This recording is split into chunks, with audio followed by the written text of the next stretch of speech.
नमस्कार फ्रेंड्स, मी स्मृती देसाई तुम्हा सगळ्यांचं स्वागत करते हाऊस पार्टी टुडे स्पेशल या चॅनलमध्ये. आणि आज आपण पाहणार आहोत अगदी हेल्दी असा एक केक, ज्यामध्ये अजिबातही गूळ, साखर किंवा मैदा वापरलेला नाही आहे, मात्र तरीसुद्धा हा तितकाच स्पॉन्जी आणि टेस्टी झालेला आहे. चला तर मग आपण लगेचच ह्याची रेसिपी पाहूया. त्यासाठी मी इथे 25 खजूर घेतलेले आहेत, ज्याच्या मी बिया काढून घेतलेल्या आहेत, हे पहा. आणि हे अशा पद्धतीने 2 पोर्शनमध्ये मी डिवाईड केलेत, कारण ह्यातले काही खजूर मी भिजत घालणार आहे आणि हे 6 ते 7 खजूर जे वेगळे काढले आहेत हे आपण गार्निशिंगसाठी वापरणार आहोत. तर आता हे 16 खजूर आहेत, हे मी असे मिक्सरच्या भांड्यात डायरेक्ट भिजत घालणार आहे. आपण नंतर ते इथेच वाटूनसुद्धा घेणार आहोत. तर हे मिक्सरच्या भांड्यात मी 16 खजूर घेतले. यामध्ये साधारण अर्धा कप एवढं कोमट दूध मी घालते आणि आता आपल्याला 10 मिनिटं हे खजूर अगदी व्यवस्थित असे भिजवून घ्यायचे आहेत, ज्यामुळे आपल्याला हे ग्राइंड करायला इझी पडेल. तर हे खजूर भिजत आहेत तोपर्यंत आपण इथे काही अक्रोड कापून घेऊया. तर साधारण 1/4 कप किंवा 15 ते 20 इथे मी हे अक्रोड घेतलेले आहेत आणि हे मी चॉप करून घेते. अक्रोडचं प्रमाण तुम्ही तुमच्या आवडीनुसार कमी जास्त करू शकता. ह्याचा क्रंच जो आहे तो केकमध्ये फार छान लागतो आणि छान असा नट्टी फ्लेवरसुद्धा आपल्या केकला येतो. तर सगळे अक्रोड मी अगदी व्यवस्थित असे इथे कापून घेते. हे सुद्धा आपण गार्निशिंगमध्ये आणि आपल्या बॅटरमध्ये थोडेसे वापरणार आहोत. आता आपल्याला इथे केक टिनसुद्धा रेडी करून घ्यायचा आहे. तर केक टिन रेडी करण्यासाठी मी इथे हा साधारण 7 इंच आपला केक टिन आहे घेतलेला आहे आणि ह्याला मी बॉटमला पार्चमेंट पेपर टाकलेला आहे, जेणेकरून आपला केक जो आहे तो बॉटमला चिटकणार नाही. आणि आता सगळ्या पेपरला आणि साईड्सला मी छानपैकी बटरने लावून हा केक टिन ग्रीज करून ठेवलेला आहे. आता आपल्याला आपला OTG 15 मिनिटं प्रीहीटिंगला ठेवायचा आहे. 180 वरती 15 मिनिटं आपला OTG प्रीहीट होतोय, तोपर्यंत आपण बॅटर बनवून घेऊया. बॅटर बनवण्यासाठी इथे 1/4 कप एवढं अगदी सॉफ्ट असलेलं सॉल्टेड बटर मी घेतलेलं आहे. आता ह्यातच आपल्याला 1/4 कप एवढं दही घालायचं आहे. तर हे दही फार जास्त आंबट नसावं आणि रूम टेम्परेचरचंच घ्यायचं आहे, हे सुद्धा आपल्याला थंड घ्यायचं नाही आहे. त्यातले सगळे पदार्थ जे आहेत ते आपल्याला रूम टेम्परेचरचेच घ्यायचे आहेत. आता दही आणि जे आपण घेतलेलं बटर आहे ते छानपैकी विस्कने अशा पद्धतीने मी फेटून घेते, जेणेकरून दही आणि बटर चांगलं एकजीव होईल आणि व्यवस्थित अशी ह्यामध्ये एअर तयार होईल. तर हे पहा अगदी व्यवस्थित असं मी ह्याला फेटून घेतलेलं आहे. आता आपल्याला हे जे खजूर आपण भिजत ठेवले होते, हे खजूर आपल्याला व्यवस्थित असे बारीक करून घ्यायचे आहेत मिक्सरमधून. तर छानपैकी मऊ झालेले आहेत हे. मी आता मिक्सरला ह्याला छान असे बारीक करून ह्याची पेस्ट तयार करून घेते. तर हे पहा अगदी छान अशी याची मी पेस्ट करून घेतलेली आहे. आणि आता हे मिश्रण जे आहे ते आपलं जे दही आणि बटरचं मिश्रण आहे यामध्ये आपल्याला घालायचं आहे आणि पुन्हा एकदा ह्याला या विस्कने व्यवस्थित असं फेटून मिक्स करून घ्यायचं आहे. तर इथे 1/4 कप एवढं सॉफ्ट बटर, 1/4 कप एवढं दही आणि आपण जे खजूर भिजवले होते 16 खजूर जे आपण अर्धा कप दुधामध्ये भिजवले होते ते छानपैकी पेस्ट करून आपण इथे हे मिश्रण जे आहे ते तयार करून घेतलेलं आहे. आता यामध्ये फ्लेवरसाठी मी थोडंसं व्हॅनिला इसेन्स घालते आहे, पण अगदी ऑप्शनल आहे. जर तुम्हाला आवडत नसेल तर तुम्ही स्किप करू शकता. तर इथे मी साधारण अर्धा टीस्पून एवढं व्हॅनिला इसेन्स घालते आहे. छान आपल्या केकला व्हॅनिलाचा फ्लेवरसुद्धा येतो. आता पुन्हा एकदा मी ह्याला अगदी 2 ते 3 सेकंडसाठी व्यवस्थित मिक्स करून घेते, जेणेकरून हे सगळे पदार्थ व्यवस्थित एकजीव झाले पाहिजेत. तर इथे जे आपलं वेट इन्ग्रीडियंट्स होते, ते सगळे व्यवस्थित असे मिक्स करून झालेले आहेत. आता ह्यातच आपल्याला आपले ड्राय इन्ग्रेडियंट्ससुद्धा घालायचे आहेत. अगदी कमी पदार्थांमध्ये अगदी छान आणि टेस्टी असा हा केक तयार होतो. अगदी झटपट तयार करू शकता. हे सगळे पदार्थ आपल्या घरात असतातच. तर आता हे पहा इथे आपलं हे मिश्रण व्यवस्थित फेटून झालं आहे. आता सुक्या पदार्थांमध्ये मी एक चाळणी घेतली आहे, ज्यामध्ये मी घेते 1 कप एवढं गव्हाचं पीठ. आपण जे रेग्युलर चपातीसाठी वापरतो तेच गव्हाचं पीठ मी इथे घेतलेलं आहे. चाळणीने मात्र आपल्याला हे सगळे पदार्थ चाळून घ्यायचे आहेत, जेणेकरून ह्यात जर काही गुठळ्या असतील तर त्या निघतील. आता यामध्ये चवीसाठी मी घातलेलं आहे 1 टेबलस्पून एवढी कोको पावडर. कोको पावडर थोडी चांगल्या ब्रँडची घ्या, जेणेकरून आपल्या केकला कडवटपणा येणार नाही आणि छान अशी चॉकलेटची चव येईल. आता ह्यातच आपण घालतोय 1 टीस्पून एवढी बेकिंग पावडर. बेकिंग पावडर घेताना सुद्धा मी सांगितलेलं आहे नेहमी, की जो स्पून आहे तो व्यवस्थित फ्लॅट करून आपल्याला घ्यायचा आहे. त्यातच आपल्याला आता घालायचं आहे अर्धा टीस्पून एवढा बेकिंग सोडा आणि हे मिश्रण आपण जे आहे ते व्यवस्थित चाळणीने चाळून घेऊया. आणि ह्याला आता आपल्या जे ओले पदार्थ आहे यामध्ये आपण अशा पद्धतीने स्पॅटुलानेच मिक्स करून घ्यायचं आहे. आता इथे आपण विस्क वापरायचा नाही आहे. ओव्हर बीट आपल्याला हे मिश्रण करायचं नाही आहे. तर फक्त हे स्पॅट्युलानेच कट अँड फोल्ड मेथडने आपण व्यवस्थित मिक्स करून घेऊया. ते पहा, याला मी छानपैकी मिक्स करून घेते आणि ह्याची कन्सिस्टन्सी ॲडजस्ट करण्यासाठी आपल्याला अर्धा कप एवढं दूध लागणार आहे. तर ते दूधसुद्धा आपण ग्रॅज्युअली यात ॲड करणार आहोत. तर सगळ्यात आधी मी 1/4 कप एवढं दूध घेते, ते ह्यात घालते आणि ह्याला व्यवस्थित असं मिक्स करून घेते आणि त्यानंतर उरलेलं जे 1/4 कप दूध आहे ते मिक्सरच्या भांड्यात घालणार आहे, जेणेकरून जे मिक्सरच्या भांड्याला खजूरची पेस्ट लागलेली आहे ते सुद्धा सगळी वॉशअप होऊन जाईल. ते पहा, आता हे 1/4 कप दूध मी ह्यातमध्ये घातलं होतं ते व्यवस्थित असं मिक्स करून घेतलेलं आहे आणि तुम्ही पाहू शकता बॅटर अजूनसुद्धा घट्ट आहे.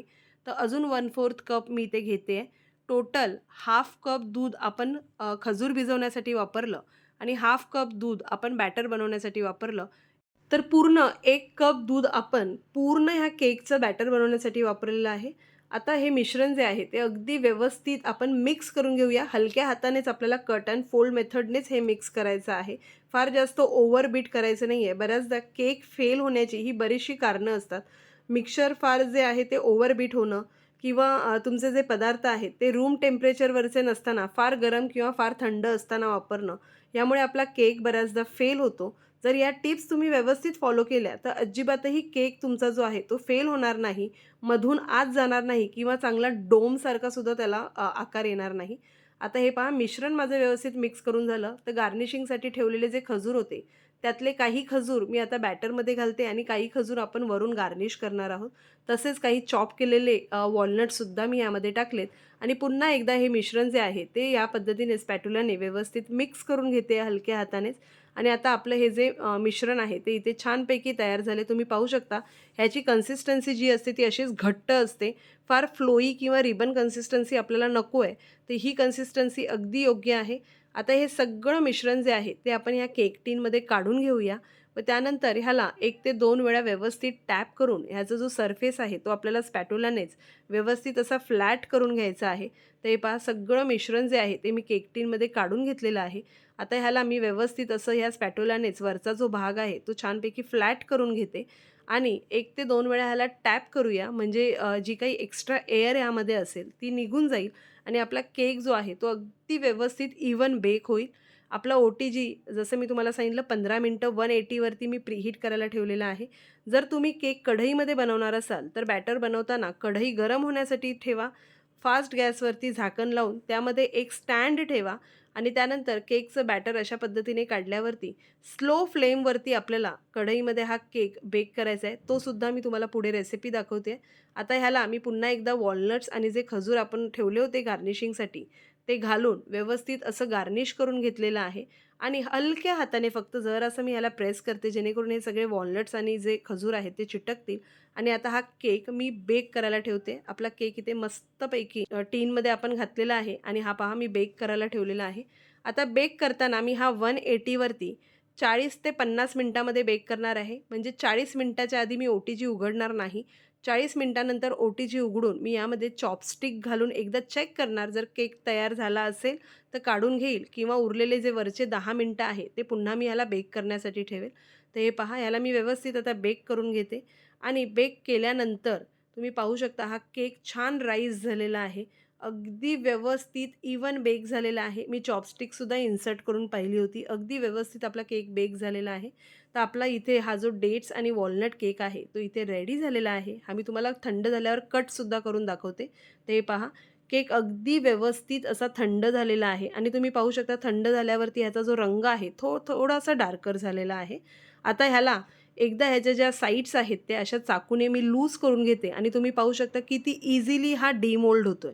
ते पहा, फक्त ह्या केकच्या भांड्याला मी उलटं केलं आणि अगदी सहज हा केक डिमोल्ड झालेला आहे. आता ह्याच्या जे बॉटमला आपण पार्चमेंट पेपर लावला होता तो सुद्धा मी काढते. तुम्ही पाहू शकता केक टिनला तर अजिबातच केक चिटकलेला नाही आहे. पार्चमेंट पेपरला सुद्धा केक चिटकलेला नाही आहे. अगदी छान असा स्पॉन्जी केक आपला इथे तयार झालेला आहे. आता हा केक मी प्लेटमध्ये ठेवते आणि मी हा तुम्हाला कटसुद्धा करून दाखवते. अगदी सहज कट होतो, इतका सॉफ्ट झालेला आहे आणि स्पॉन्जसुद्धा ह्याचा फार छान आलेला आहे. ते पहा, अगदी सहज हा केक कट होतोय. मी तुम्हाला हा केक जवळून सुद्धा दाखवते. हे पहा, हे पहा. आता मी तुम्हाला हा तोडून दाखवते आणि तुम्ही पाहू शकता याचा स्पॉन्ज जो आहे तो फार छान आणि इतका मॉइस्टसुद्धा आहे आतमधून, अजिबात ड्राय झालेला नाही आहे. तुम्ही पाहू शकत असाल मी कट केला तेव्हासुद्धा याचे क्रम्स जरासुद्धा बाहेर आलेले नाही आहेत. इतका सॉफ्ट आणि मॉइस्ट झालेला आहे हा केक. चवीलासुद्धा अगदी व्यवस्थित गोड झालेला आहे.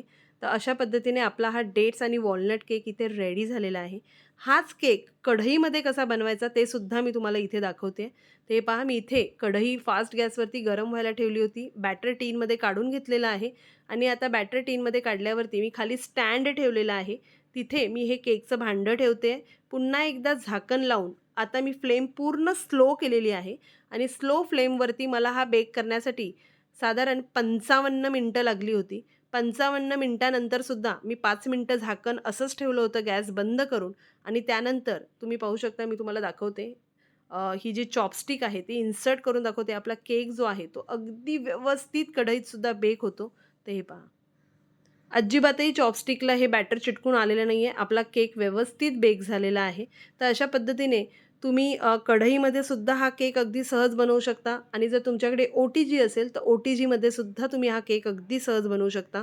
तर अगदी साखर, मैदा, गूळ असं काहीही न वापरता बनवलेला अगदी नटी आणि चॉकलेट फ्लेवरचा सॉफ्ट मॉइस्ट असा हा केक तुम्ही सुद्धा घरी नक्की ट्राय करून पहा. रेसिपी अगदी सोपी आहे आणि जर तुम्हाला हा व्हिडिओ आवडला असेल तर या व्हिडिओला जास्तीत जास्त लाईक आणि शेअर करायला विसरू नका. पुन्हा लवकरच भेटूया अशाच काही रेसिपींसोबत. तोपर्यंत केक एन्जॉय करा.